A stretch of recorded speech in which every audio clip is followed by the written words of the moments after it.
The Lazy Dads podcast contains lots of swearing. Lots and lots of swearing. You have been warned. You're listening to the Lazy Dads Guide to Movies in association with the Session Booth, your one-stop shop for video production, social media management and graphic design.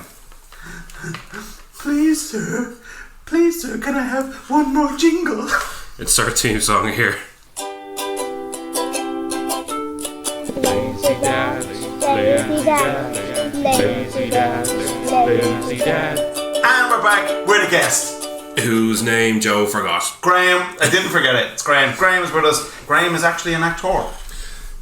Not quite. He's an extra, a background actor. In this room, you're the best actor in this room. You're very welcome to the show. Thank you very much. What are we going to do today there? What's the plan? Well, Have you woken up? I am awake. The game face is on. Alright. You see? So you could just switch it on like that. Good As stuff. you know. Well, I was thinking we could ask Graham about what happens behind the scenes, and he's seen behind the scenes on a podcast. This is fucking gold, Derek. You're fucking really great. Graham, you're very welcome to the show. Thank you. It's great to have you. Excuse me. Here. And you've been on sets, I have working in the background, Mm-hmm. and we're hoping that you lift the curtain and expose some of the inner workings of a set. What have you worked on? I've done quite a few TV shows, a couple of ads, and one movie.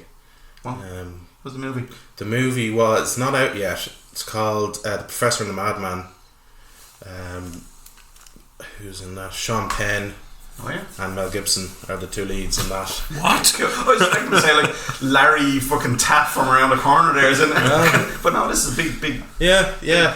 big time. Yeah, Sean Penn was in the scenes I was in that. That was quite bizarre. Cool. Yeah, but we were all told, especially between couple of the shots, the extras coordinators come over and was like, "Yeah, don't look at him, but between shots, he's preparing for the next one," and he would just be sitting there, not moving, just stone faced. Is this fucking what's it called? Method acting. Method acting thing you do. Yeah. Is it?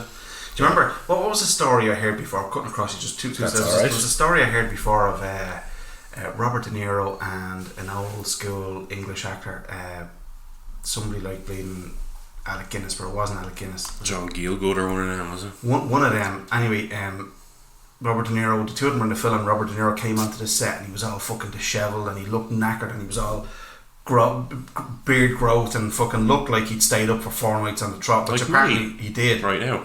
Yeah, like you right now. Which apparently he did to make it look like one of his shots where he's supposed to. Anyway, your man, we'll say fucking Peter Cushing, for want of a better actor, comes over to him and says, why do you look so tired? He goes, because I'm doing this. I stayed up late to make it look as if I was tired and all this sort of crack. He goes, my dear boy, why don't you just try acting? I'm not doing that much justice. Look that up, but Eno might actually look up and see exactly who the actor was. It might even been Robert. No, I think it was Robert De Niro. But who the other actor was, the other classic actor. He might have been somebody like Peter O'Toole or one. No, he was an Irish actor, but you know, one of those ilk. Yeah. But come on, yeah. So he had to sit there and prep for his fucking. You couldn't talk and look at him, right? No, they didn't want anyone looking at him. Turned up late as well. He was old at this stage. This was one of the final scenes in the movie, and he was very old by this stage. And he was, even between shots, he was kind of like hobbling around, Keeping in character, like. Yeah. God, I don't get that. It just seems knobbish. Did it look knobbish behind the scenes? Did it? I looked a bit knobbish, and the fact that he was late as well. Graham was not pleased with that. I was not pleased, and I I let wrote a him know. strongly worded letter to his agent. No, I let him know that I wasn't having any of that, and if he ever wanted to work with me again, he'd need to sort himself out.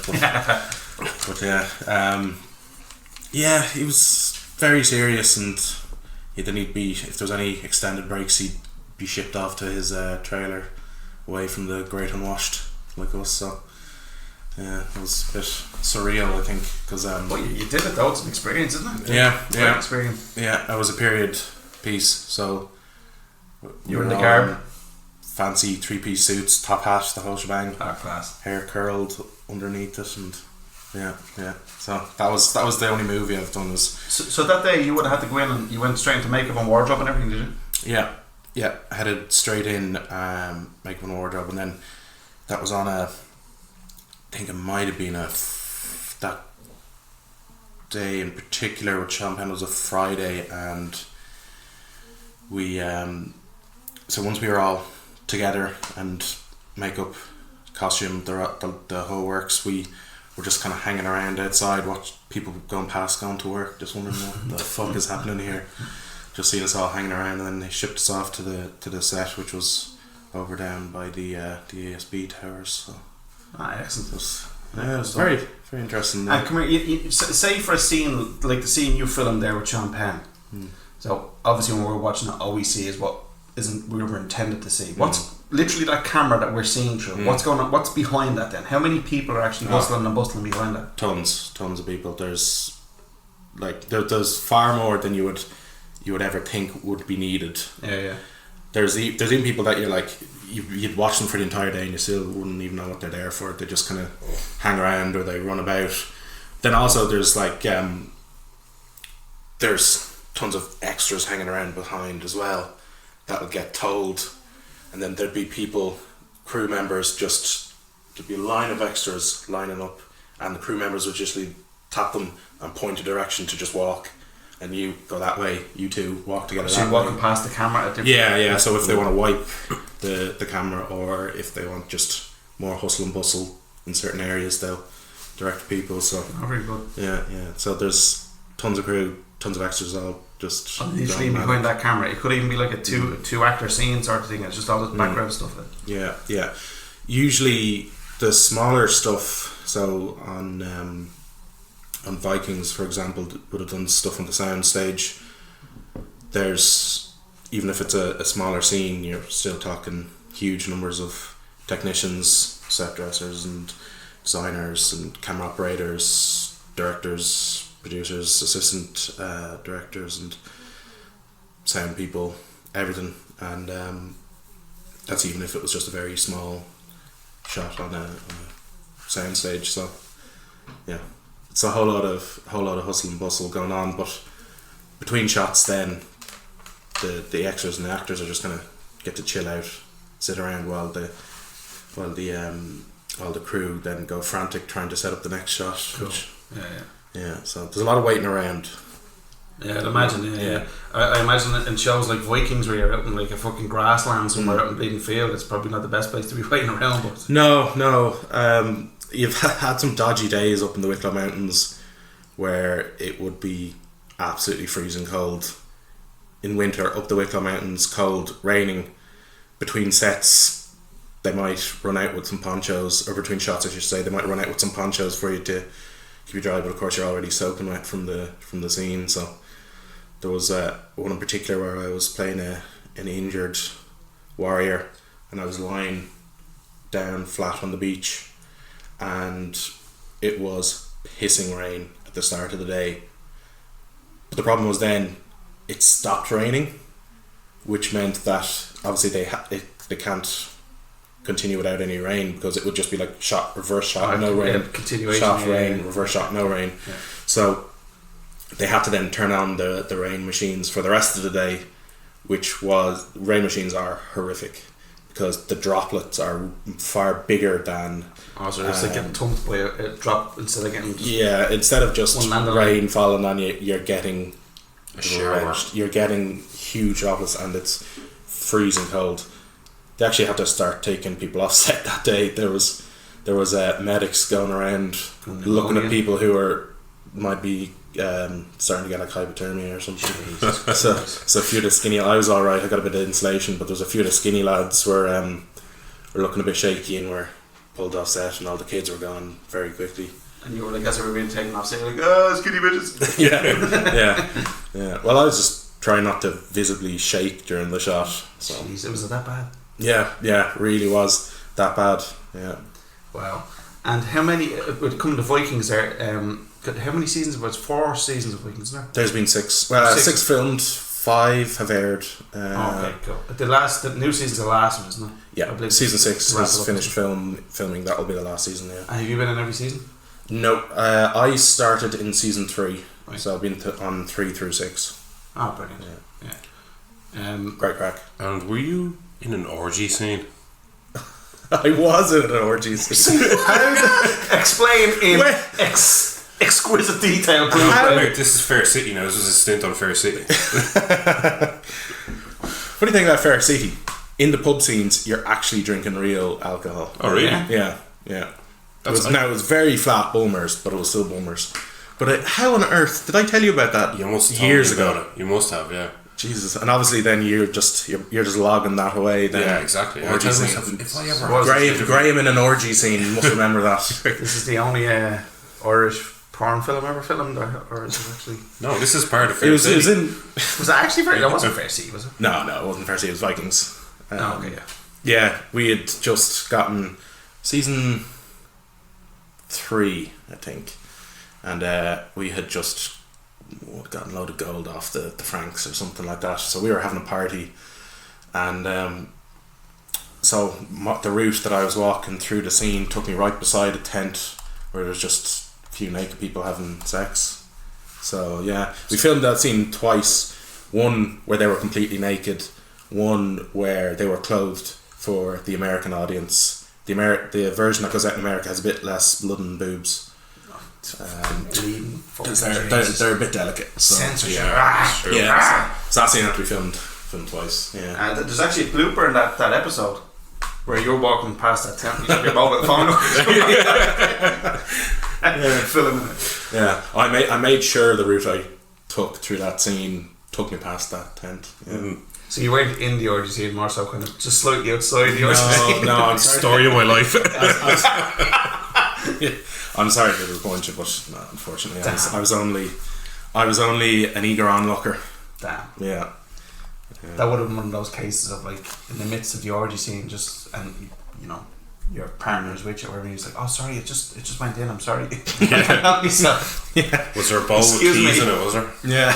Exactly. Get you Viking keys. Yeah. You just drop your axe in a big massive cauldron and then Clutch Royce picking axe out. pick an axe out. Whose axe is score? That's cool. Yeah, that was bizarre. It was very surreal because it was at night and there was huge bonfires going and we all had to act drunk. Because it was obviously a big party. So we were there stumbling across and you'd bang into people and you'd start fights, or you'd just walk up to a bonfire and start having a little dance. That sounds like Graham drunk, alright, yeah. Yeah. It's a regular Saturday night around where you live, is it? Out in Marley Park. Cans, cider, That's it. starting fights, starting bonfires. Oh, it's really interesting. When you mentioned there a minute ago that you were an injured warrior on the beach, excuse me, sorry. You obviously survived that, or do you come back as an extra, as a different character? Are you an actual established character as the extra? So no, you would change depending on what's needed. So you wouldn't be following one character throughout the entire show. Yeah. You'd be you're basically just there to fill some space. And yeah, so even in the same scene, you might be in a few different places. Yeah. So there was the climactic battle at the end of season 4. I think I'm in probably 3 different parts of that army. The side that comes in from the left, the part of the army that comes in from the right, and then the centre as well. That's kind of just wherever they keep moving you around. So Yeah, fair enough. Yeah. You do look like a Viking, in fairness. yeah, I You try. look like a warrior. Yeah. I'd follow you at the battle. Oh, thank you. Yeah. From left, right, or centre. But as soon as you get into a fight, I just run away now. Yeah. Straight to the orgy. It's the orgy time. Actually, now that I think about it, that wasn't even the only nude scene I was in. Here we go. Now, unfortunately, sexy moms. unfortunately, I'm not naked in this one either. Damn, fuck off. But there was male nudity, which was a bit bizarre because there was kids in the scene as well. But he had a tiny little modesty pouch that his jump kind of sat in. When I say it left nothing to the imagination, I mean it left nothing to the imagination. And what was it? Was that Vikings as well? Was it? Yeah, it was Vikings. Yeah. Right. That's still a Fair City job. Fair City and Vikings should do a crossover. They should. Where Vikings just run into Fair City and slaughter everybody. And that's the end of the show. Brilliant. It'd be great. Yeah. Would be great. a weird time thing happens to you. Like a big Viking army goes through a time portal. Fair City zombies. Ends up in Fair City, just fucking slaughters everybody. Yeah, Vikings is great crack. Fair City, how was that? Well, you were on Fair City as well. I was on Fair City. Can I just point out, right, when I said to Joe, I know this guy, he's actually been in like movies and TV shows and extra. Yeah. And Joe says, wasn't it fucking Fair City? You weren't stupid like that, was he? I said, yeah. It's only because I fucking detest Fair City. Yeah, look, I'm not a fan either. I haven't done it in years because it's just shite, and the pay's shite as well. Sitting in a pub, like. Yeah, because it's on every week, so they're not going to pay the extras a whole pile. No, they can't bring in that much fucking money. It's Fair City. And do you have anything lined up after the film? No. Or is the film done? The film is done. It actually finished filming. The film was done years ago. Oh, was it? It hasn't come out yet. Sort of thing, is it? It's they ran into some legal trouble, I think. With Mel Gibson. But as far as I'm aware, there has been a trailer out for it, and that it's finally starting to get moving. So I think it's going to be out at some point this year.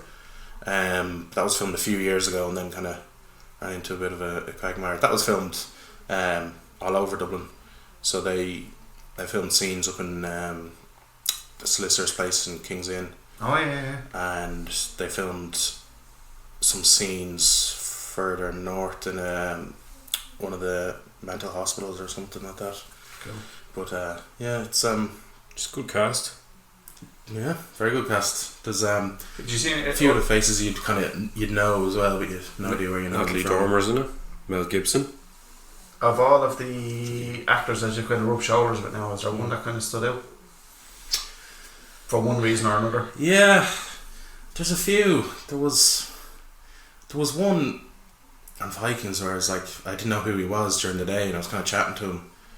So I was in a scene where I was just sitting there, and one of the standing there, and one of the cast was, he started his position one was kind of beside us, and between shots we'd be chatting away, and of course talking about the weather as you do, and he's Canadian, and he was talking about how the weather in Wicklow was so changeable that you could be sunny, no clouds one minute and pissing rain the next minute. You're telling them that's Ireland for you. Yeah, and just chatting away, and it's only when I got home I was actually in bed, and I went, and because throughout the day as well I'd seen people going up to him and asking him for photos and stuff, so I was like, he seems to be somewhat famous. Like, why I couldn't put my finger on it. And then it was when I got home I realised he was James Earl Jones. He was Edge from WWE, you know. No way. Yeah. What's his name? Jeez, I don't even remember. No Edge. I don't know that. I can't remember his name, but Edge. Yeah. He was cool, was he? He was sound. He was really nice. I love hearing that. Yeah, he was very sound, and yeah, there's a fit. Like, to be fair, everyone on Vikings was great crack. Ah, good, yeah. Really good people. Like a lot of messing behind the scenes and things. So Alexander Ludwig, who plays Bjorn, one of the main characters, he's a complete messer. Dead. Like, between shots, he disappeared after a shot, and they're kind of wondering where he was, and then I see him coming from the back somewhere. This is on the back lot in the studios in Ashford, and I see him approaching, and he'd got one of those, do you know the yolks where you pump and spray weed killer? Oh yeah. He'd gotten one of them. He'd found one of them somewhere. Filled it with vodka. And so he's sneaking up behind a few of the houses, and he creeps around, and he starts like shooting people and hiding behind barrels. And so, like, if you'd cast members, they'd be like looking up, is it raining? They'd be turning around trying to look, and he'd be just there giggling away behind the barrels, laughing. He was always great crack, and he was very friendly. He'd always say hi and that sort of thing. So yeah, there's a great group of people on Vikings. That's cool. It's really interesting, isn't it? Yeah. I always thought, like, when I was younger, I used to love the idea of getting into acting, and I used to love getting into the stage shows in school and all that sort of crack, like, you know. But I never kind of looked into it. But I always thought, like, I remember they were doing a casting call one time. There was about a year and a half ago, maybe, for Vikings. And I thought, well, I have the beard now. Yeah. Maybe I'll do it. But I didn't. Do I got scared. Well, you're honestly, it's great fun. Like I just take days off work to do it. Like take annual leave. It's great fun, and the atmosphere on set, and just it's very interesting as well. Just seeing everything that's going on behind the scenes, seeing how it's all done. But Joe, you're in line for a voice work piece, I believe. Mm-hmm. Well, I mean, how many other people are in that? Need 200 people. So it might be just a hello. That is literally it. Like, you know, that's the extent of the voice work. But yeah, we'll see how it goes. Yeah, you are too, aren't you? Yeah, that's why I sent you the message saying check it out. I'd already put in for it. I did already put in for it. Can we do a quick demo of voice work? What's that? Yeah, we'll do a bit of range. Here's a Scottish. This is a good. Will be a spatula. Would you like some Iron Brew with that spatula? Yeah. What's South African? You do South African? You can fucking fucking sounds, your South African sounds strangely French. Bonjour, it's me, Joe. We better not do Texas again. Which? We better not do Texas. That's actually again. not an official demo, by the way, in case your man this goes here shy. We're just messing.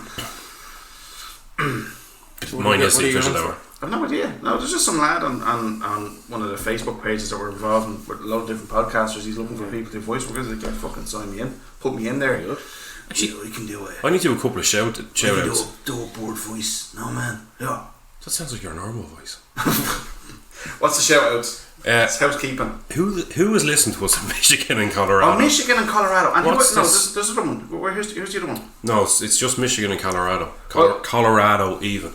People in Michigan and Colorado, if you're listening to us, who the fuck are you? Get onto Twitter and introduce yourself. We want to say hello to you. Yeah, or Facebook. Or Joe's number is 086. No, don't. No. Or do, go on, go for it. Okay. No, don't. No, do. Okay. No, don't. Will I give your number? No, don't just bad. Oh. Yeah, get in touch. We'd like to know who you are. Exactly, yeah. And also, there's a small matter of Graham's payment. No. Are we paying Graham for this? Yeah. We just have to slide and payment across to Graham here. I don't blame you trying to read Derek's writing. It's fucking shite. Something on DVD. It's Tomb Raider and Aeon Flux on DVD. Oh, you're getting Tomb Raider and Aeon Flux. Oh, congratulations. Thank you very much. Congratulations. Yes. Thanks, feel better. Very good. Now, favourite movie? One of your favourites. One of your favourite movies. It's hard to pick your favourite. A, it's in Star Wars, and B, you haven't been in. So you can't say The Professor. I love Lord of the Rings. Yeah, so good choice, yeah. Obsessed with Lord of the Rings. This is obviously Peter Jackson's trilogy, like, yeah. This is the cartoon, isn't it? Ralph Bakshi, isn't it? Is that his name? The guy who fruits the cat. That's who did that. The cartoon? Yeah. Oh, I didn't know. Yeah, no. I enjoyed that back in the day, but once you see Peter Jackson, it's just like, oh man, it's so good. Yeah. I have to say, I think Peter Jackson's Lord of the Rings trilogy, the extended trilogy, because I just love the extended trilogy, it is absolutely spectacular. Yeah. It is. It's spectacular, and I've since read it's just over perfect years, fantasy. Yeah, like I've read over the years a couple of people like giving out about slagging about they haven't included this, they haven't included Tom Bombadil or whatever. I think the bits they cut out was actually needed to be cut out. Yeah. And it went straight for fucking the storyline, and it rampaged through that storyline so quickly. The plotline was brilliant. It was so tight. It's it really was so tight. I absolutely loved it, and I have to say, Aragorn is just one of the. Played by fucking Viggo Mortensen.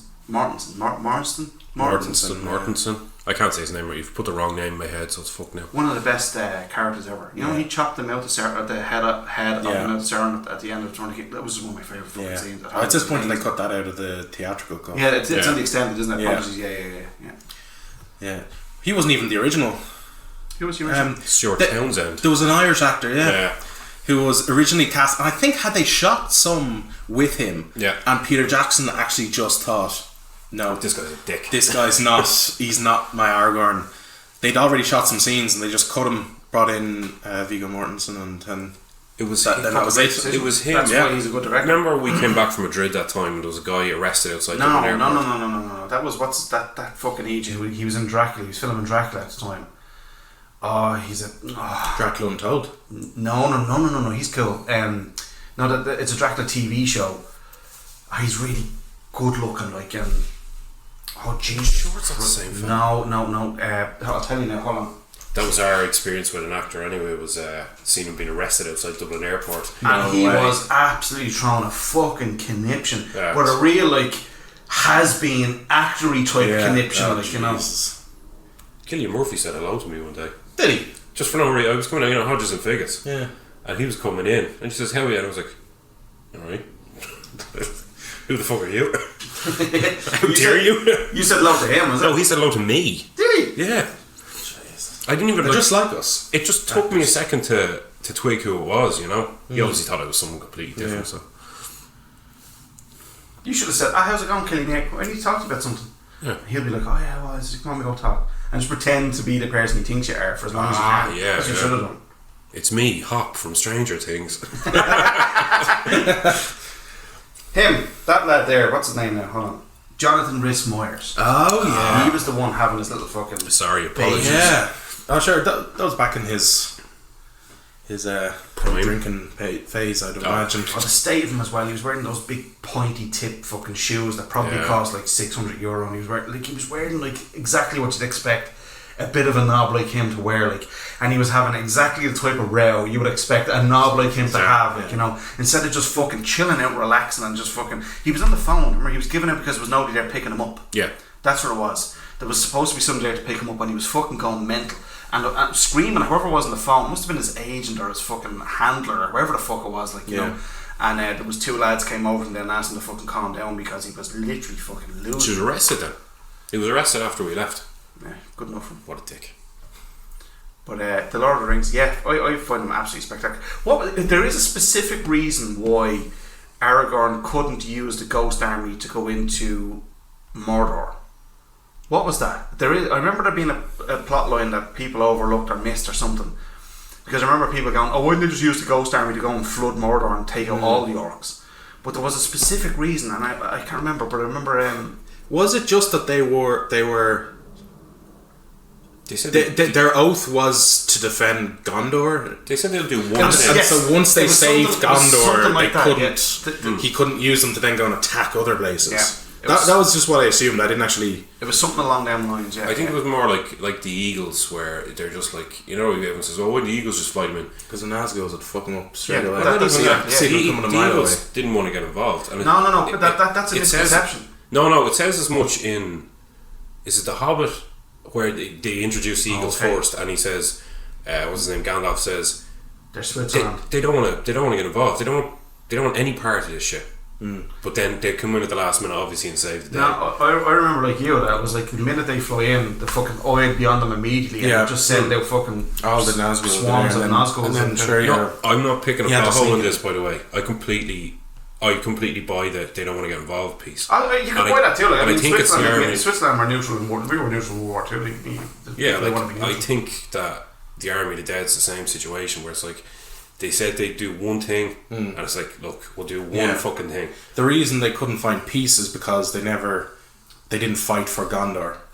So now that they have, they run away up the mountains. Yeah, that was it. Instead of rallying to defend Gondor, they hid up in the mountains. So once they had kind of fulfilled their oath, that was them. Yeah. I never read the books before I saw the films. I saw Return of the King, and the Army of the Dead blew my fucking mind. I was like, what the fuck? There's a whole new element to end sequence, that whole battle at the end was just unbelievable. And what's her face killing no man can kill the fucking Nazgûl king, or whatever the fuck he is. I am no man. I thought that was fucking brilliant. And the way he dies, where he just shrivels up and this whole thing goes, I thought that was class. But I tell you one thing though, there's a few films that make me cry at the end, but the Aragorn leading the charge towards like fucking, you know, whatever it was, 500 million fucking orcs. Yeah, towards at the gate. Black Gate. At the Black Gate. That whole scene. I know what's happening. I know what's coming. They're all shouting for Frodo. Yeah. But you know, it's not. It's made out to have the happy ending, which I get, because to give it the happy end. But when you read into it, is it the Silmarillion? Silmarillion. When you read into that, like, and it turns out then that anybody who's touched the ring consistently over time, it starts to the presence of the evil in that ring starts to take over unless you're looked after. The only place you can be looked after is the far away lands, or the lands to the east, or whatever the fuck, where the bleeding elves disappear to. Yeah. And that's why Frodo and the granddad, and not granddad, his uncle, isn't it? Bilbo. That's why they shag off in the boat at the end. But then it turns out then that, like, you know, 60 or 70 years later or something like that, Samwise has to go too, because he touched the ring. Oh, okay. But he didn't touch it for as long. That's why he got to live Right. a relatively happy life. But eventually got to the stage where it was just too bad and he had to go. I was like, Jesus, it's a little bit fucking sad, isn't it? But apparently they have a little adventure over in the whatever those lands are called. Those fucking. I don't remember. I used to know all of the lore behind it, and I've forgotten most of it because most of them are just very similar sounding names. Yeah. But you have to hand it to Jackson, like the way he films. He gets a lot of stick for the Hobbit trilogy. Were you a fan of the Hobbit trilogy? No. I love the Hobbit trilogy. I hated the Hobbit trilogy. Really? Yeah. I never saw the third one. I saw the first two, and I was like, Battle at the end of the third one, I thought was fucking spectacular. you see, I loved the Hobbit, but I just thought it was a CGI mess. it didn't need to be drawn with a lot of characters and sides that I didn't really care about. The scene with the barrels was deadly in the second one. Oh no, No, you're I not love that. serious. That blew me away. When I watched it in the cinema, that was at 60 frames per second on a special digitally shot camera. I did like the. It was 48 frames per second, wasn't it? Standard movies. Yeah, I movies. your superior knowledge. Yeah. It was definitely not your typical. Yeah, so the thing. standard for movies is 24 frames per second, and he shot these in 48. Yeah. I actually really liked. A lot of people have big problems No, with but it. that was like going like that was holy shit! It was so Yeah. frantic and kinetic. Like, it was unbelievable. A lot of people thought it made the action because it removed an element of motion blur and that sort of thing. They thought it made it look a bit like a documentary or something like that. I can get that. Yeah, I can see that. I can see why they would say that. Right. I really liked it though. I really liked that. 48 frames. I thought Bard, the character of Bard, was brilliant. I absolutely love him. I Who's thought Bard? he's the one who shoots the. Oh yeah. Didn't he take it? Did he take the dragon? He takes the dragon down, doesn't he? He takes I don't remember. If it follows the he's the one who gets up to the top of the yoke and he has the big fucking special harpoony thing. Yeah, if it follows the book, it's him who takes it down. Yeah, he does. He does take him down, and then they walk up to the mountain. Then to The Hobbit's like that fucking size, whereas the Return of the That's King, generous. or the what you call it, the Fellowship is like that fucking size. You know what I mean? Like each of the Lord of the Ring books is twice the length of the Hobbit, and yet they made the same amount of films out of the Hobbit. Right, I like. They did pull in sources from other places. No, I know that. Yeah, I can get that. Stands, I think it's far too long. I can get that as like a fucking cash in or whatever. But when I went to see them in the cinema, I just fucking had a great time. If they The CG orcs are nothing compared to the tons of New Zealanders they put through hours of makeup. I just don't feel they don't have near the same level of. Graham's just representing the extras here. Doesn't want to be replaced.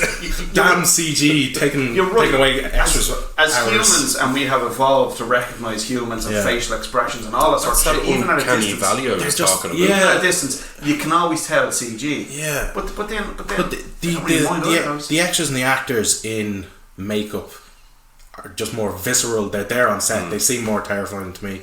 If you look at Lord of the Rings, any of those battle scenes, what's the one in the Two Towers? Battle of Helm's Deep. Helm's Deep.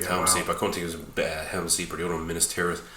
If you look at that and you see the close-up shots, obviously, and they're all actors, they're all real, and you see the far-away shots and the CG kind of extras around it, like you don't mind that. But when you go up, you say you want that visceral kind of action in there, you know. And all the like, if you ever notice the battle scenes now, it's always maybe 10 people in a shot when you're really close up, so it's not that much, you know, like you don't have to have CG, you can have 10 people or 20 people, whatever it is. It's probably easier to get a real performance from the actors as well when they're fighting opposite things that look terrifying rather than just swinging at the air. I do agree, and you know there is a fine line between CG and practical effects, and I hate this argument that tries to ridicule CG in all its guises, like it's key. CG is key. It has a point. Like I remember somebody giving out to me, somebody who actually went in to see Attack of the Clones, and came out Attack of the Clones saying, "Oh, it was brilliant." And I went to see Attack of the Clones. I went this leaving aside a couple of silly scenes. I thought, generally speaking, it was fucking phenomenal, and seeing so many Jedi on the screen at one time on Geonosis was just I was like, this is something I've always wanted to see. I thought Jango Fett was great. There was so much of Attack of the Clones that was great. But I remember, I can't remember who it was giving out. They went to see it and then they came out, and all of a sudden then it was cool to fucking shit in the prequels, and all of a sudden this person was shitting in the prequels, going, "Oh, it's just all fucking CG, like all the fucking oh my god, the capital planet. Coruscant.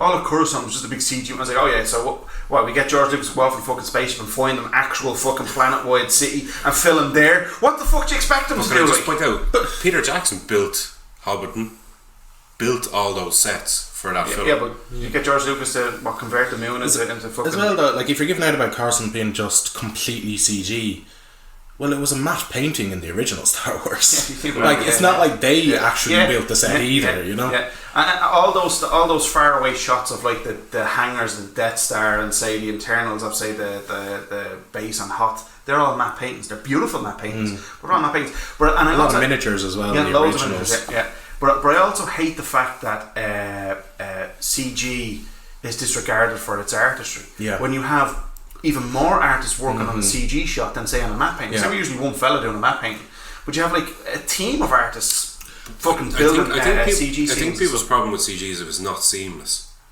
Like if you look at say Terminator 2, and I've said this before, that's fucking 1991. Look at CG in that. Incredible. Whereas you look at something like I'm going to give you an example of a film I like that has bad CG in it. It's The Mist. Did you ever see The I Mist? haven't seen them. There's one or two bad scenes now. The spoiler scene that in particular he shoots the web. You can see the web almost has like alias and that, coming across the fucking screen the way it shoots. Yeah, and the thing that comes in under the doesn't make the film a garage bad store. film, though. Exactly, yeah. Like it's just a bad CG. And then if you look at the Marvel films where you see Iron Man's suit flying around, most of that's CG. Some of it's practical, some of it's CG. Even when he's standing there, but then Spider-Man didn't even have a suit in the latest two movies. The metal suit that he's wearing is entirely CG. He was never wearing an actual costume. Yeah, he's wearing the mocap suit. Yeah. But it's funny, there's a little bit of trivia people giving out about CG used in say episode 1 of Phantom Menace when it first came out. There's more practical work in the Phantom Menace than the entirety of the original trilogy put together, I just think when people see the CG, they jump on it. Like you were even saying about the Thing prequel. Now, but that's justified to a degree because the Thing is famous for its practical effects, and Rob Bottin, and also famous fucking makeup artist from Jurassic Park and all. What's his name? Don't know. Not Jim Henderson, because I can't get Jim Henderson in my head. Oh, he does all the puppets. Pumpkinhead. Jim Henson. Oh, Jesus Christ! I'll get it going. Anyway, long story short, the Thing prequel. I love the Thing prequel. I actually went into the. You've seen the Thing, haven't you? Yeah. And you see the prequel? No, haven't seen the prequel. I went into the prequel. The prequel is generally ridiculed left, right, and centre. But I went into the prequel thinking, giving it to the lads, going, I guarantee they won't speak Norwegian because it's set in a Norwegian base, like the whole where the dog at the start comes from a Norwegian base. And then the helicopter. In the helicopter. I was like, I bet you they don't speak Norwegian. I bet you it's fucking Americanized. I bet you it's blah blah blah blah. And I went in like this fucking impress me film, like a complete knob. And the very first thing that happens, they speak Norwegian and the subtitles. I was like, oh, okay, so there's a bit of fucking detail here. And then there's loads of lovely little nods to the original where I didn't even see nods, like continuity fucking nods where when they go to the Norwegian base in the first one, they see like an axe stuck in the wall. Well, you see how that axe gets stuck in the wall. And all these little, yes. Okay. And it's in the exact spot you expect it to be. You see why one guy cut his fucking throat and his wrists and all these different things. But what was happening at the time was Studio ADI, which is Alec Gillis and Tom Woodruff. And they've been doing effects pretty much from Alien 3 onwards. They've done all the Alien films from Alien 3 onwards, for better or for worse, whatever you want to argue with that one. But their effects work and their practical effects work is spectacular. They were put in charge of all of the effects, the practical effects work on the Thing prequel. But it was taking time, because practical effects takes fucking time. And the production company were just pushing, and apparently they ended up just saying, right, no, this has to go, we're going to CG it. So they put CG over the practical effects that they hadn't finished yet.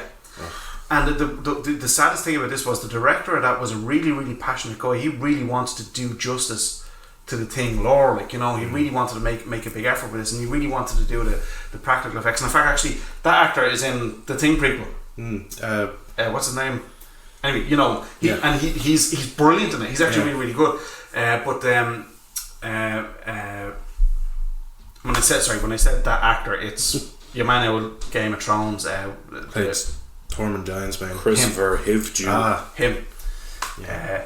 But when you watch it, then you can see like there is CG aspects from the Thing prequel, and it does look out of place. But it's because it is out of place. Yeah. It wasn't intended to be there. The director did not intend those CG parts to be there. Despite the fact, if you get over that, it's still a great film. I absolutely love that film. I think it's great, and I think it's unfairly shit on because the thing is protected so much. The John Carpenter original is protected, and that is like one of my favourite films of all time. But it's too sacrilegious to do CG, and it's wrapped in bubble wrap. Like I don't get this whole thing of like, you know, if they remade Jaws tomorrow, I'd be like, so what? I don't care. Like, it's not going to affect the original.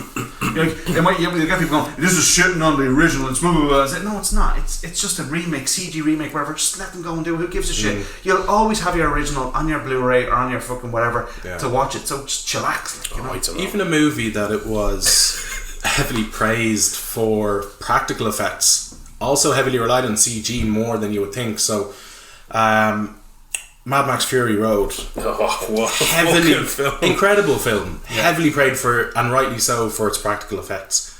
But when you see the behind the scenes, they use a huge amount of CG, and obviously for small stuff like rubbing out stuntmen wires and that sort of thing. But the storm, even scenes where they're just driving, a huge amount of the background is CG. That's right. Oh yeah, they added in loads of cliff face shit in the background. Yeah. That's what I mean by seamless CG. People don't bitch about it if they don't notice it. It's only what's in their face. Exactly. And that's a good point. I think most people thought there was barely any CG in Mad Max Fury Road, but if you look at the behind the scenes, there's far more than you'd think. Now it's not on the same level as probably some of the prequels or whatever, but Attack of the Clones, but it's still a huge amount of CG. I think that was people's problem with, like, say Coruscant. It's fine having a CG at a distance because, you know, you're not going to be able to build a planet like this. It was absolutely seamless though. Like, I don't see where it wasn't seamless. No, this is my point, is that when they're down on the planet, a lot of that is CG behind them instead of being a practical set. It has to be CG though. Yeah, I know it has to be, but that's my point, is that I think that people, like, I don't mind the CG in Attack of the Clones. I don't. No. Or what about the prequels? I'm not a big fan of the prequels, but the CG wouldn't be a reason I'm not a fan of them. Yeah. Okay. You know, but I think they do slightly overuse CG and in Attack of the Clones, and I would use this as an example. Padme standing in the sand when she falls out of the oak. Not ship. That. What is that? You remember when they're cutting across? You were making a point where I thought we were going to link up here, but we didn't. It's a bit where it is actually pure CGI. It's where they're chasing Dooku into his hangar bay. It's just before Anakin and Obi-Wan take him on, and he chops Anakin's arm off. But the Republic gunship, as it's coming in, gets hit, and Padme and one of the clone troopers falls over and lands in the sand. And Anakin is going, put it down now, we have to go back. And Obi-Wan is like, remember your training, we have to, our priority here is Dooku. Blah, blah. Training, you gotta and that's also it goes down to Padme, and Padme says to the clone trooper, like, gives him orders or something, but they're standing in the sand, but the sand is fake. You can see, like, the sand moves around her foot, like, in a weird kind of way. It doesn't look right, do you know what I mean? Right. That's the one bit that jumps out at me in Attack of the Clones that feels awkward. I didn't even need to go back to her. It didn't really need that, but apparently the point that I was going to make was that I think I'm quite sure this. I'm not 100% sure, so I could be wrong on this, but I don't think they actually made any clone trooper helmets for Attack of the Clones. I think every stormtrooper is CG. They're very shiny. I think I could be wrong, but I'm pretty sure I heard that somewhere that they didn't make any. And so sometimes I found it, like, I do now. Don't get me wrong, I like the prequels. I like them. Also, I like episode 1. Sometimes I hate you so much. I really like episode 1, but I don't know how much of that is just childhood nostalgia. No, episode 1 is spectacular. Look, it's great, but you're right, part of the problem I do. Negotiations were short. No. Ewan McGregor's fucking great. Star Wars is that was a great line. That was a great line. Do not shit on that line. It was a great line. But part of the problems I did have with the prequels is that on a lot of scenes, so Obi-Wan, for example, he's walking through, I think it was Obi-Wan walking through somewhere in Coruscant, talking to Yoda, who's floating on something beside him. Could be, might not be Obi-Wan, but no, I think it's Mace Windu. It might have been Mace Windu. You're right. What the fuck? But they're basically just in blue, and I thought it was quite. I thought in those sort of scenes where literally everything is just on the blue screen and the actor is the only thing that's real, I thought it was clear that there's no sets. That they always jumped out at me. I'd agree. So that could have been a case of, like, do we actually build the Jedi Temple, or sections of the Jedi Temple that'll cost 10 million or whatever, or do we CG and it'll cost 5 million? Yeah. But having said that though, a lovely blend is then when Anakin and Padme go off back to Naboo to hide because she's been hunted by the assassins, and they go through, what's that place? Is it Madrid? Is it? I thought you were going to talk about the scene where they're jumping on cows and No, rolling around. no, And he falls off the cow, Yeah, but it's a pure they scene. do a really bad job of the CG when he falls off the cow. and the acting. They just get the character model of Anakin and just kind of turn it. Yeah. They don't actually properly animate the fall. It's pure. But no, what I was going to say was a seamless kind of connection. Do you remember when they're on the ship? They're on they're kind of going kind of incognitus on the ship, like this passenger ship back to Naboo. And when they get off the ship, and Naboo is kind of like what would you call it? A Renaissance kind of planet, like all this beautiful architecture and stuff. But I think is it Madrid or Italy, the place that they use where you see them walking through. Like this kind of this archways and everything. Loads of columns and things. And Naboo itself, most of Naboo is actually places on Earth, like the real tactile real places. And that looked great. And then actually the Queen's Palace then in episode 1. You remember when they stormed the palace to get the palace back, and when they went to the fucking when they went to the Naboo Starfighter hangars and see all the pilots on, and then that's when they have to force fight with the Darth Maul. That was all real. That all looked beautiful, look class. But I suppose it's probably a discussion for actually, the ages, I think. I think it's similar locations to Dorne shots in Game of Thrones. Correct. Yeah, I believe it's Madrid or fucking Spain or something, Italy or somewhere like that. One of those. Sort that out for us. Emily, we'll search it for us. Speaking of CG, Mark raised a point last week about Kingdom of the Crystal Skull. About the bit where Shia LaBeouf swinging with the CG monkeys. Oh, yeah. There's actually a bit in that film where the CG annoys me more. Is it early on we see all the gophers running along? I remember watching that. It's only 2 minutes into the film. I was like, That was just why is this in here? But my point silly is, fun. Like, it's unnecessary. That's what I'm talking about. Unnecessary I CG. find it hard to slag off that film because it's just done for fun. Yeah, I like the Kingdom of Crystal Skull. I don't like it. Like all the arguments of it's fucking aliens from another dimension. There was ghosts and Raiders of the Lost I don't have a Ark. problem with any of that. Yeah, I don't have a problem with the story, or not the story, but like the aliens or whatever. Fuck, I don't give a fuck. Make it aliens, make it Nazis again. Don't care. There was always this kind of supernatural element. There was great sets in that actually. The bit where Indiana Jones fell into the quicksand, they threw a snake at him. That was actually a hilarious scene. That was all a lovely big set. No, if you look at but that's my point. Is that these little killing it as well. CGI gophers, unnecessary. That's a 30-second scene that is completely and wholly unnecessary. People gave out about McGann, surviving the nuclear bomb by getting into the fridge. Like, come on. Yeah, but as I said last week in Temple of Doom, they jumped out of a plane and survived it by getting into a raft and then sliding down a sort of mountain into a river and then floating to India. Like, you know what I mean? I don't have a problem with the nuke in the fridge, but the maps over a lot of stuff that we've kind of. I mean, like as much as I love Star Wars, the Ewoks taking out a legion of the Emperor's best troops is a bit. But I'm okay with it because that is far from the worst thing in Star Wars. In fairness, far from the worst thing. Anakin rolling around. Actually, that's the worst scene. It's literally a fucking 5-second scene. No. That whole section. That's a nitpick. It's up there with Canto Bight. No. It's up there with Canto Bight. It's the worst scene in Star Wars. The whole section where him and Padme fall in love, and I don't like sand, and it's rough and it's coarse and it gets everywhere. I don't mind that. Like everybody likes that. The delivery of that line was awful. Yeah, I don't so much have a problem with the line itself because I hate sand too, but the delivery was get some white sandwiches. Delivery was poor. I mean, fucking Star Wars is not renowned for its acting, though. Anyway. Excuse me. It's watch Billy D. Williams now, and that's a masterclass in acting.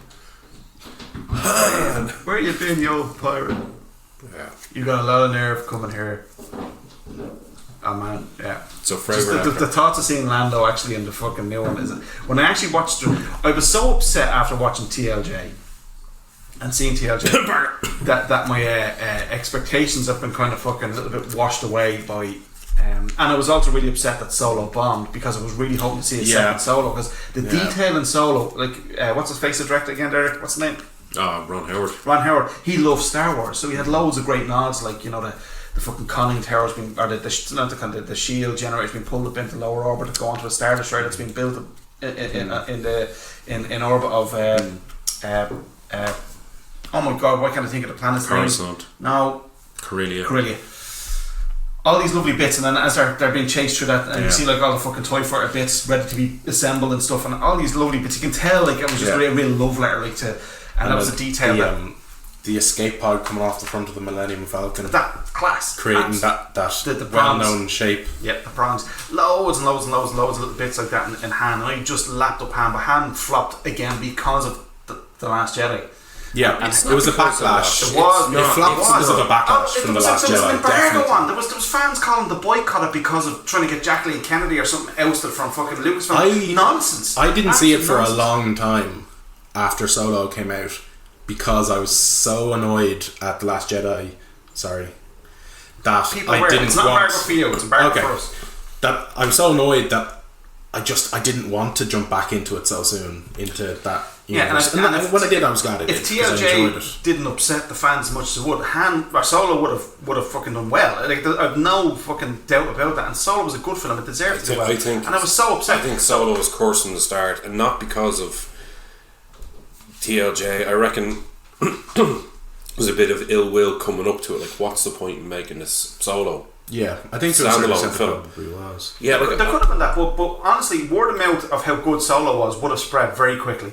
And there were good reviews of Solo, but nobody were reading the reviews because people were still just so upset with TLJ. There was that boycott. There was an actual boycott. Yeah, but I think that's a very much a minority. Star Wars fans aren't a minority. There's a huge no. I know what I mean is it's very minority among Star Wars fans. It's like this backlash over that year one in TLJ, and they were talking about like some fucking clown made an edit of it where they cut all the women out.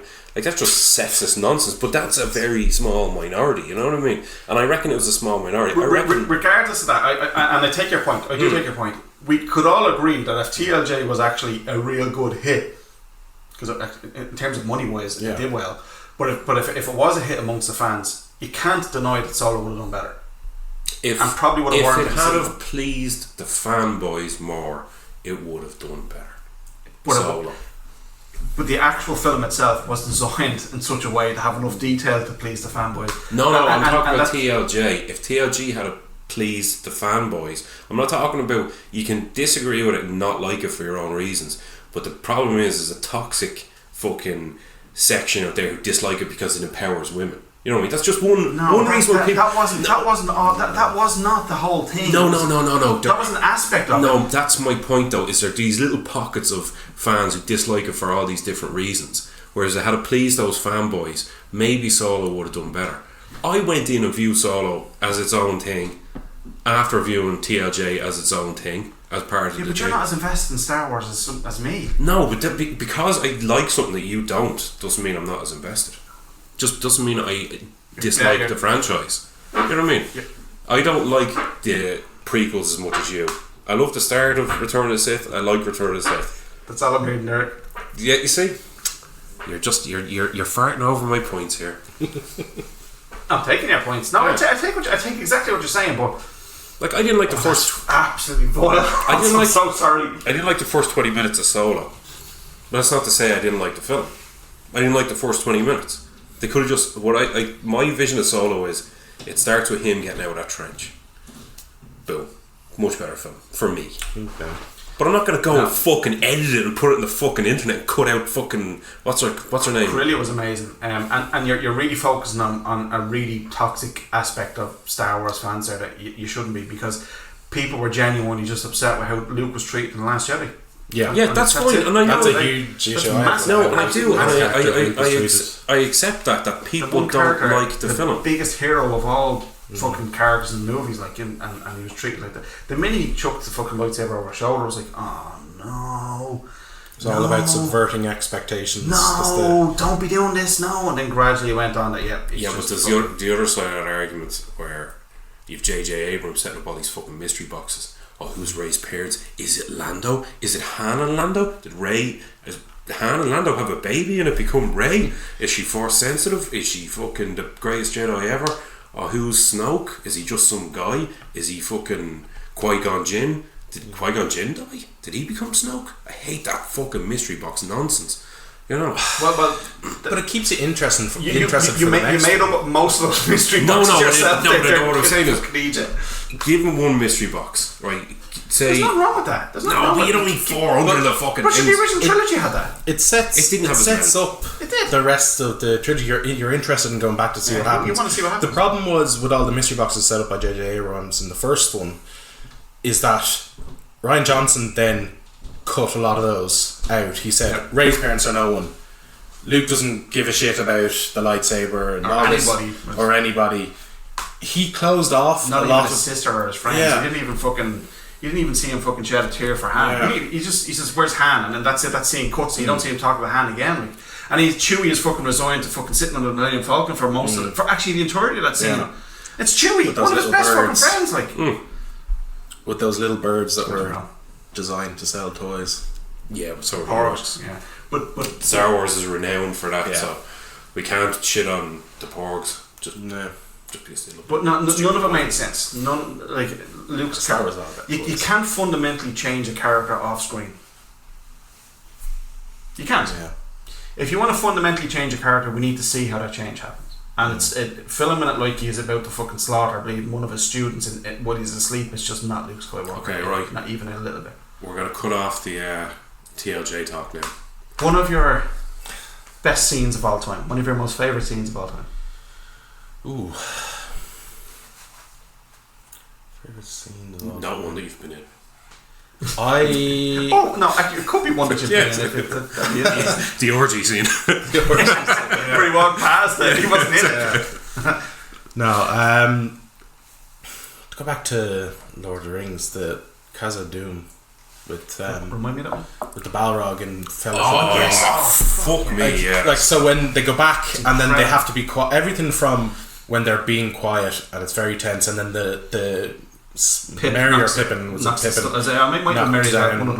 down the suit of armor and the skeleton, and it made all this noise, clanging sound all the way down. And then you're afraid to breathe watching it, and then it builds up. There's the battle, and then they're running away. All the orcs are running away, and you're like, "Oh fuck! Why are they running away?" And then the look on Gandalf's face when he realizes what it is. One of the most powerful people in Middle Earth is they're scared. Oh shit! And it builds and builds and builds until you see him. They get across the bridge. Gandalf is gone. I just think that was masterfully crafted. It was brilliant. Yeah. It really was. Yeah. The beats just perfectly culminate then in the heartbreak of losing Gandalf. Then that could have been so badly done as well. Yeah, it was brilliant. It was absolutely brilliant, and the Balrog looked. He looked great. Yeah. The design of it was incredible. Amazing CG.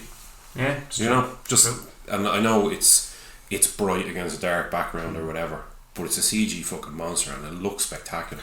The Silmarillion goes into detail about the Balrogs and where they came from and stuff. Yeah. And it has something to do with in the Force Age they were bred to fight. Or no, they were part of the old. They were offspring from an old god or something like that. They were a lower form of god, I think called Maya, which are essentially the same level as Gandalf and the wizards. Right. Except they were kind of corrupted by. I don't remember the original Dark Lord's name.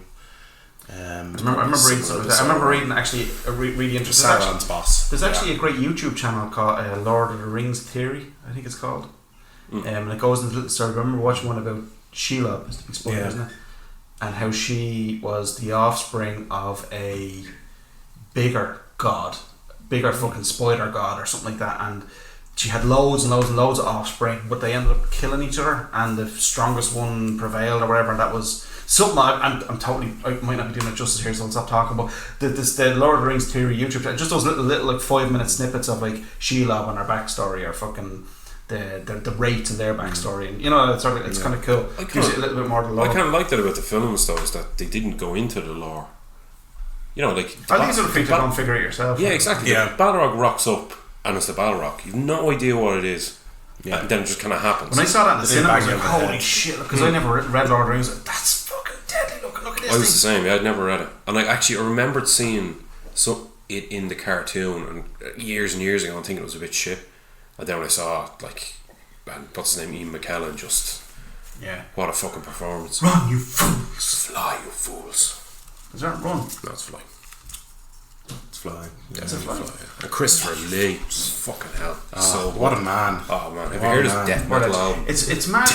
He's a death metal album. Yeah, it's just him. He's got an incredible story. He deserves his own movie. Yeah, He was like special forces and all World War sorts. II. Yeah. he won't talk about He's it. been Well, shot he's dead and now, obviously, stabbed but and he wouldn't talk about it when he was alive.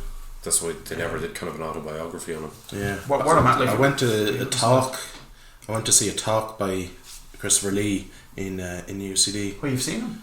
Yeah. I wow. went to a talk from him, and it was quite in a lot. It was incredibly interesting. He has such a history and such a deep love and knowledge of Lord of the Rings as well. Like he knew more than Peter Jackson almost, but it was quite sad almost seeing him because he was so frail. It was quite close to the end. He was very frail and very old. Like I bet his voice still boomed across the room. it was still She was deep and working until he died in 95 or 96 or whatever he was, and he was friends with Tolkien apparently. 95, 96. he was the only member of. He didn't die in 95. He died. No, he died at 95. Oh, beg your pardon. Sorry. Yeah, he was the only member of the cast or crew to have met him. I think. Yeah. To actually have met Tolkien. He's friends with Ian Fleming as well. Really? That's right. Yeah. That's fucking crazy. And But even I think it's just Peter Jackson said to him when he was in the extended edition when he gets stabbed by Wormtail, was it? Wormtongue Wormtongue or whatever. Who's Wormtail? I don't know. It's another character. I think I'm just making it up. Someone. Yeah. When he gets stabbed by Wormtail, Peter Jackson said to him, "Now, you're being stabbed. Just act like you've been stabbed in the back. Imagine what that feels like." And he said, "I don't need to imagine." That's right. Yeah, I remember that. Yeah, he was actually stabbed in the back. Yeah. Those are a great actor. He went for Gandalf initially. He fits Sauron much better. Yeah. He does have a sinister side to his character. Like, I couldn't imagine the the snarl in his voice just lends itself perfectly to being an evil wizard. Like when he's walking through the depths of where he has when they industrialise the place and he's turned evil and they start fucking breaking the Uruk-hai. And he goes down to see them. Do you remember? And he's just like he's just fucking an evil cunt. He's horrible. But when you look at like Lord of the Rings, right? You watch Lord of the Rings and they're relatively recent. Like they're early 2000, 2001, 2002, 2003, was it? 2002, 2003, 2004.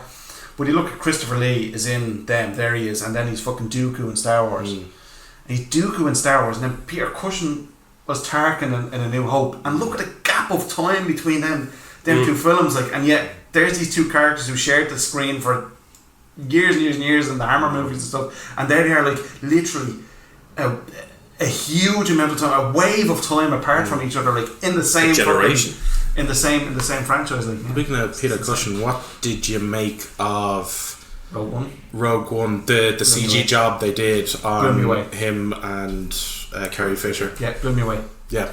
I was in the cinema. Oh my god, it's Tarkin! It sounds like Tarkin. It looks like Tarkin. He turns around, I was like, "Oh, it's fucking Tarkin!" I was so excited because Tarkin, as you know, like he's the only ranked fucking baddie in all of Star Wars who ever commanded fucking Darth Vader.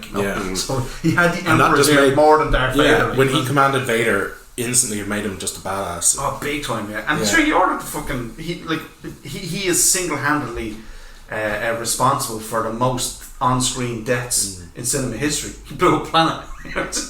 Billions of people. Except for Charles Bronson, Death Wish 3, obviously. Very true there. Yeah, he literally killed like trillions of people. He did. Have you seen the end of Death Wish 3? That's amazing. He shoots up a fucking building where a bleeding M50. That's fucking great, yeah. The guy who did the voice of Tarkin and who played him on set actually looks incredibly like him. Yeah, he isn't he the guy who was in that brief scene in episode 3 Revenge of the Sith right at the end when you see Vader and Emperor are looking at the Death Star being built and you see like an admiral just kind of going like that and then turning and walking away. I believe that might have been the same actor. I didn't realise, I never heard that was the same actor. I know, because I know they did tease Tarkin in the end of 3, but I always thought it was just they kind of got a guy who vaguely looked like him. Yeah, well, he's really kind of in the background. Yeah. But it looks like a younger version of him from the distance anyway. He's in Hobie City, I think, if you've ever seen that. That show. He's also in Ferris. I thought they pulled him off perfectly, like the whole, like, you know, give me fire when ready. You know, and even his whole. He does a great job. The way he, what's the word I'm looking for? Kind of succeeded the fucking Death Star to himself from Krennic. Like when he realised actually this is a success, I'm going to take fucking credit for this. Like, you know, I thought that was just class. It's something that he would do. Like, you know, there's a certain amount of uncanny valley in it, but it's more the I still Carrie think Fisher. they're I think incredible. to me, it's more the Carrie Fisher. Every time I watch it, see if she turns around, she says hope. I mean, yeah.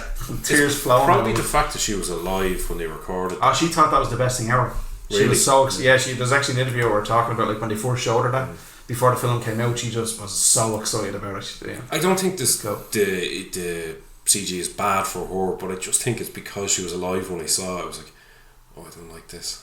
But Tarkin was brilliant. Tarkin, like I was, you know, you see him in the reflections, like They're getting better and better at de-aging people as well. Oh, they are. Kurt Russell at the start of Guardians 2. Oh yeah. That's probably the best I've seen. It was like they just plucked him out of fucking like Escape from New York or something and put him in the car. Like, it was unbelievable. I told you, sorry, I missed that that. a lot. Yeah. They did with Samuel Hank Jackson. Pym That's as well. right. Yeah. In Lovely, Madman. And Michelle Pfeiffer as well. Don't see her de-aged. And re-aged. I don't care what age she is. Don't you? Yeah. Want to see a sequel to Batman Returns? Stick on the leather. As soon as she puts that on, it's like, oh. She goes from Get the talcum powder. Get the I'll get the butter. It's fine. when she in Batman Returns, like, she goes from like the kind of nervous kind of old kind of biddy with the cardigan on and everything to like Catwoman. It's class. Right, so we're coming near the end. Oh no! Any final flies, thoughts? isn't it? It does actually fly, doesn't It it? just fucking flies. Well, I wanted to talk about fucking watching Blade Runner last night. Did you watch Blade Runner 2049? The original? Did you? Not yet. No. I watched the final cut of Blade Runner on 4K last night. I can't watch the new one until I decide whether I like the old one or not. Because I watched the old one when I was younger and hated it for obvious reasons, because you're coming from Star Wars and Rat the Can and all that shit. Yeah. You're going in Blade Runner, sit down, and all of a sudden like nothing happens in it. Yeah. Literally nothing happens in that film. You're actually right. I loved it. No, but I have to make me points now about watching it last night. So I went to see it in the cinema about 6 or 7 years ago when the final cut was released. It was like 2007, maybe 2008, 2009, whatever the fuck it was. Maybe even wrong, maybe 10 years ago. Anyway, long story short, I went to see it in the cinema, and I did appreciate the cinematography and the sets and the fucking world building and all that sort of crack. But there was still like little scenes that, like the scene with the toy maker always annoyed me, and the scene at the end when Decker's running away from Roy, and the way Roy runs through the building all weird looking, I thought that was all a bit silly. And it is Roy, isn't it? Is Rutger Hauer's character called Roy? It's Roy, isn't Roy it? Batty, yeah. But watching it last night, like I was, because I have a new setup. I have a 65-inch fucking screen, a 4K player, and it's in 4K, and it looks glorious. Really, like the colours were like, boom. It was class. But watching it last night, I was just totally drawn into the whole world, like, and it was total immersion, like, you know, the sets, the builds, the miniatures, and you can see how they kind of like, you know, rotoscope like, you know, a miniature set into a real set and all this sorts of. And I used to give it about the toy maker saying, why does he live in this big huge building on his own? But there was plot points I missed watching it before where, because they actually kind of allude to it in the film that a lot of people have gone off or they don't live on Earth anymore. Most people are gone. Only people who are left behind are the likes of the toy maker who has that horrible aging disease where his glands age quicker. And I thought that's actually cool. And the weird acting from the what you call the replicants, but then I'm forgetting the fact that replicants, like they're learning to deal with their emotions because they don't have the memories to deal with their emotions, as is said by the creator. He never gave them the base to kind of deal with these emotions that they're suddenly learning. So that's why they're all weird. That's why Roy is running from the room to room and all weird and everything. And I love the fact that Rachel is the way she is because they gave her the base of memories, and that's why she's not fucking weird. She seems really normal.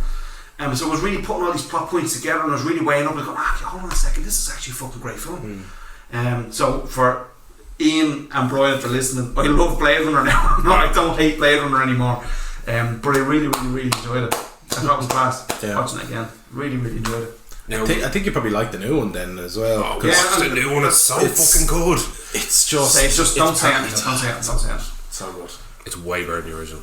Yeah. There, I said it. There's an entirely CG character in it who you would not think is entirely CG. See if you spot them. Say no more. Say no more. It's I'm looking forward to it now. I remember going to see that and thinking it was going to be shit. was like, Blade Runner sequel. It's just perfect. Blew my tits It's funny how the final cut. You remember, like one of the Blade Runner cuts always alluded to Deckard being a replicant, or the possibility of Deckard being a replicant. But the final cut that I watched last night, it leaves no doubt that Deckard is most certainly not a replicant. Like that's the final cut was really good. I prefer the ambiguity of it personally, but sure. It wasn't the unicorn. I remember he had a memory of the unicorn. Yeah. He was sitting over his piano and he was playing. And you remember the unicorn? He was playing the piano kind of the same. Well, he knew to play the piano, and then Rachel knew to play the piano, and then what's his face, James Edward almost then fucking made a paper unicorn at the end. Like, you know, it was the whole sequence and and everything else. But anyway, actually, James Edward almost looked fucking amazing in that film, didn't he? He looked really fucking weird. Like, it's in Gaff. Huh? Plays character Gaff. Is it Gaff? That's his name, isn't it? Yeah. Emmett Walsh was great too. He kept smirking every time he's telling him, like, we got 2 skin jobs. Like, you know, he's still alive. Yeah, no, yeah. That's fucking scary. Like, he's old then, you know. Yeah. But no, I really enjoyed it. I have to say, that was class. Why would you do me a favour and watch the fucking thing? I'm going to buy it in 4K there. But you're asking me to watch a film, right? That's about 3.5 hours long. Yeah. And you have a fucking pile of films I gave you to watch out there, and you haven't bothered watching any of them. And yet you watch fucking Tomb Raider and fucking pieces of shit and everything. When you could watch like Rat the Can. He's not Rat the Can. The motion picture. Beg your pardon. And what else have you got out there? Sicario 2. Sicario 2. Yeah, but also shit. That's Resident Evil fucking. But you have to watch that because the video dungeon you can. Anyway. Joe's Video Dungeon. We bring it back now. No, God, no, that was the worst thing ever. We were fucking hell's ground. Ugh. I gave that to Ed. Gave it to him? Gave it to him. What did he say? He was looking for it. I wanted to watch it, like, I'd happily send it over, like, you know, but add it to his collection. It's shit. That's terrible. Hey, what time are we at now? Like an hour and 10 minutes. Can we wrap it up? I think an hour and 10 minutes is a good time. Have you on again though? Would you come on again? I'd love to come on again. Because it only feels like, with these fucking guests, it only feels like that we were only starting the conversation. We could literally sit here for about 6 hours chatting. So, favourite actor before we go? Favourite actor?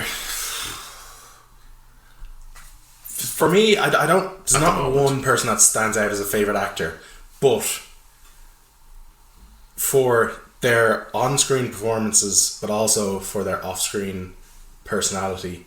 Mark Hamill. Oh, Mark Hamill's a great shout. Actually, yes. Sorry, dude. He's incredible. Sean Penn. Yes, he actually is a Jedi as far as I'm concerned. Off-screen. Yeah. And does the iconic Joker voice as well. He's incredible. I was going to go for Sir Patrick Stewart. I fucking love that man so much. Are you a Trekkie fan? Picard, the new poster for Picard. Did you see the poster? I saw the poster. Makes me so happy. And he's got a dog. And that makes me do you know happy. the story behind the dog? No. Oh, when you hear this, did you see the Picard poster? No. Okay, so he has like a kind of Staffy Bull Terrier beside him. Does he? Staffordshire Bull Terrier beside something like that, or a Bulldog or something. But there a couple of months ago, maybe 6-7 months ago, whatever the hell it is, the time frames are all over the place. But he's starting to adopt dogs, foster dogs. So he'll go to a home, and if this dog's about to be put down or wherever, he'll bring it into his home, foster it, use his profile then to rehome the dog. I've seen that, yeah. So there was one Staffordshire Bull Terrier. It looks like I could be wrong with the dog breed, but it's something like that, like a bulldog or something. But he brought one home. This dog was mistreated its entire life. It only ever lived on concrete. It never lived in a bed. Its ears were pinned back, to have a fighting, so its ears were fucked. It had all sorts of different skin problems and all sorts of different problems. It had a chest problem and had a terrible cough and all this sort of stuff. So Patrick Stewart and his wife brought it in to their home, and there's loads of pictures of him looking after him, minding the dog, and Patrick Stewart was convinced that he'd be able to nurse the dog back to health, and they did a great job with it. They got rid of a lot of the problems with it, but one day it just started coughing, and they didn't realise it had really bad advanced pneumonia, and the poor thing fucking died. But the poster, that dog is a what you call it, like supposed to be the dog that he looked after, and that's his little thing. I love him. And see, the dog even has like a com badge on its. Yes, I saw that. Its collar is a com badge. Brilliant. Just class. I love his episode in Extras. Have you seen that? No, I think the next episode of Extras I could watch is Patrick Stewart's episode. His episode is incredible. Yeah. I won't spoil it for you, but he's so good. He's so good in it, and obviously they're all weird, deformed versions of themselves in it. And he's just this kind of sex pervert. It's deadly. It's amazing. It's amazing. It's one of my favourites, along with Ian McKellen, actually in Extras as well. They both have incredible Did you hear caricatures. about Ian McKellen getting married?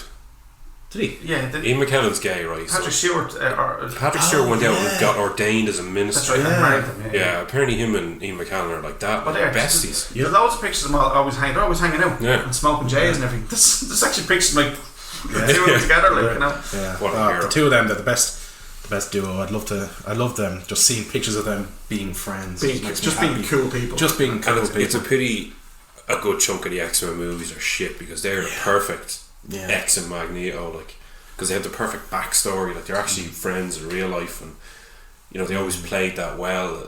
You know, the kind of frenemy kind of thing that Professor X and Magneto have. Bring him back, Marvel. Bring him back, I say. Yeah, Patrick Stewart is amazing. Logan was incredible. Logan, I he hasn't watched Logan. You haven't seen He's it. watching all this garbage, and he has Logan in there to watch. Like, I saw Logan 5 times in the cinema. I don't blame you. It's a spectacular 5 times in the cinema, and probably the same number of times since. I still have it there, and I will watch it. Derek, watch it. You're so kind, you know. You're an absolute sack there. There's going to be a reveal now on this show, hopefully next week, that I've watched it. And Jay will just have to get up and leave because he'll be blown out of the water by me actually watching a fucking film. Yeah. I didn't have a chance this week. I was away most of the week this week, so. But it's funny, like, there's so many episodes of Star Trek, particularly Next Gen and Voyager. I'm a huge Voyager fan as well. I know a lot of Trekkies aren't, but I am. But there's a scene, do you remember, you've watched Nemesis? Yeah. And you remember... Have it on DVD. Are you a Nemesis fan, yeah? I thought Nemesis was actually pretty cool. I liked it, I thought it was good. But there's just one Tom scene Hardy was a bit in Nemesis funny, innit? that blew me away, and that was Picard taking his orders from Admiral Janeway. It's only like 15 seconds long or something, and I was literally like that was because it says so much. It says like that. You remember Voyager ended with them getting home, and then you just see like Voyager going towards Earth, and that's it. It ends. You don't see anything else. Like this kind of alluded to like, okay, they got home and they actually had a great time, and now she's now an admiral, and blah blah blah blah. And in the new Picard show, I swear, if Admiral Janeway shows up in the new Picard show, or she'd be like, what's higher than an admiral in Commodore or something? Is it in the right? She might be like some kind of Commodore. I swear. I said you wouldn't be able to contain my excitement. I'd be crying and laughing at the same time. I'm really excited and really nervous at the same time about this new Picard show, you know? Yeah, I want it to be good so badly. And I've been reading into it. Apparently he leads the rescue armada to Romulus when their star goes supernova. Romulus and Remus, and he something happens, and that's why he's left Starfleet. Now that is the Next Gen, Voyager, Deep Space Nine, and the Next Gen movies timeline. The timeline we're used to, the original series timeline, not the Kelvin timeline from the reboots. And Enterprise. And Enterprise as well. Enterprise season 3 is amazing. Have you watched all of Enterprise? Have you? I never got to season 3. I'm telling you now. I know why you gave up. I know why you gave up. I know why you gave up. But I had with plans to go back to it, and I never did. And I can't blame you for giving up because season 1 is a slog. Season 2, it starts. They background some of the characters. They tried to make foreground characters in season 1, like the Chinese girl and the black guy, and I can't remember their names, but they were really poorly written characters. And they could have been great characters because they actually had a good storyline, a good background for them. But by the time it gets to season 3 from start to finish is one complete story arc. It's the only time Star Trek ever did that with a season. You could argue and say maybe that the war with the changelings and the Jem'Hadar and stuff in Deep Space Nine is kind of a season arc, or a couple of seasons of an arc story. But this one is like one specific storyline. And I'll just tell you the start. Discovery kind of does that as well. Oh, Discovery did. Sorry, apologies. Yes, I'm forgetting about Discovery. Discovery has that full big arc, doesn't it?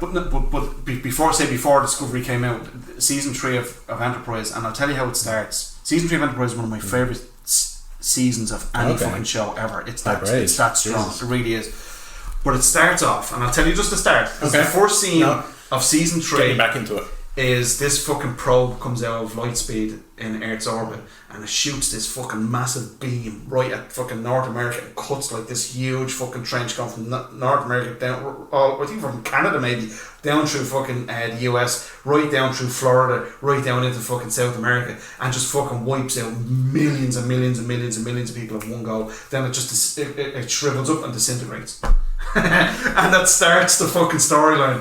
I'll fucking blow your nips off. It's I really am high praising it. I'd love you to watch it and have it watched by the time next time you're on the show we can just fucking geek out about season 3 of fucking Enterprise. But if there's anybody out there listening who gave up on Enterprise and didn't get to season 3, please stick with it. Yeah. Because it's Get fucking your phenomenal. shit together and watch it.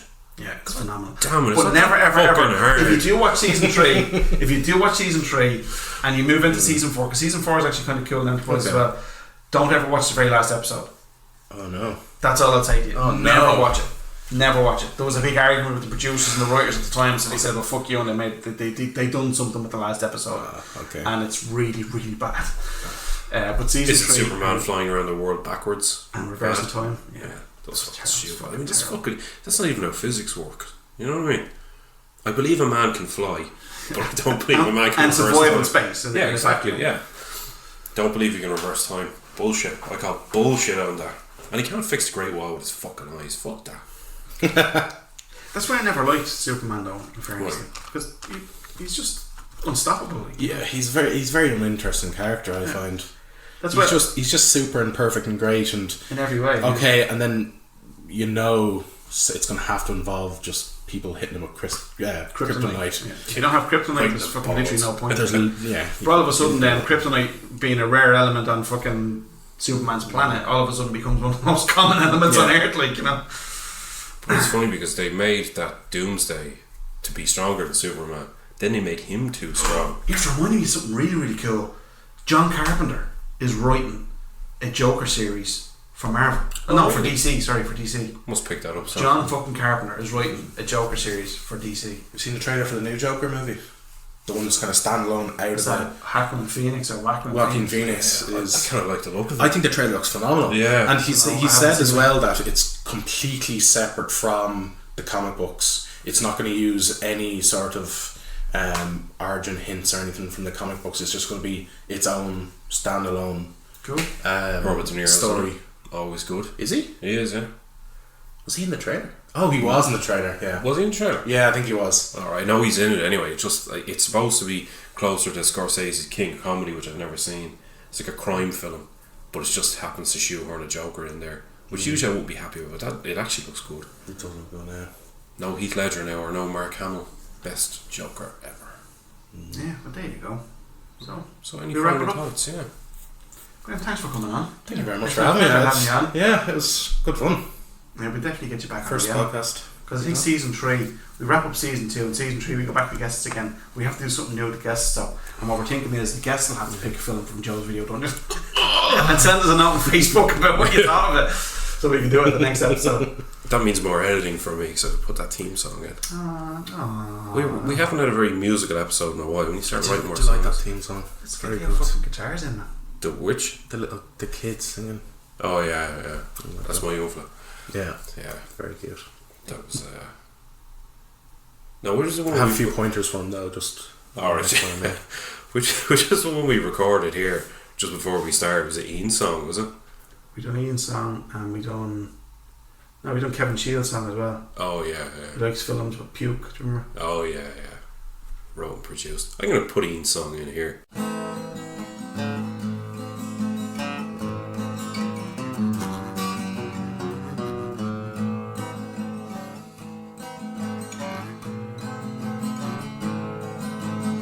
He is unseen on our podcast,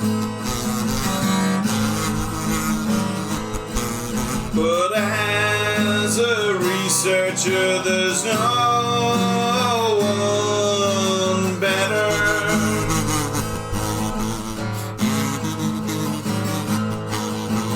Derek, I'll take it, 'cause you solo.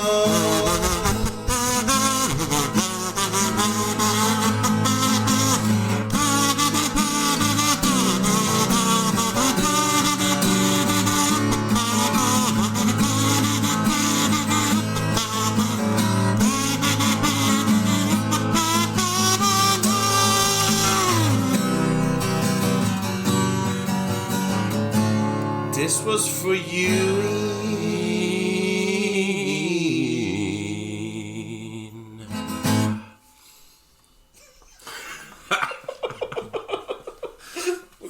Just because I can. What about doing an episode? Actually, if anybody's listening, Oh no. if you've gotten this far, if you have an opinion, I was thinking of doing an episode like the final episode of season 2 could be trying to get as many of the guests we had on in one room. Have you seen my kitchen? We'll do it. Although, in fairness, Kevin and Graham will take up fucking most of the fucking space, but Yes. we could squeeze everybody else in. I mean, on a bad. That's alright. We're all big men around here, big burly men. Is Jay on next week? Jay, well, we're committing to it now on the air. Live on air, yeah. Now he's fucking, he's in. I'm sorry, I'm stretching. Jay, you're in. Jay, watch something, will you? Because I'm fucking not gonna. Jesus Christ. And on that fucking cheery note, like, we'll end it. Good luck, everybody. Yeah. How do I turn this fucking thing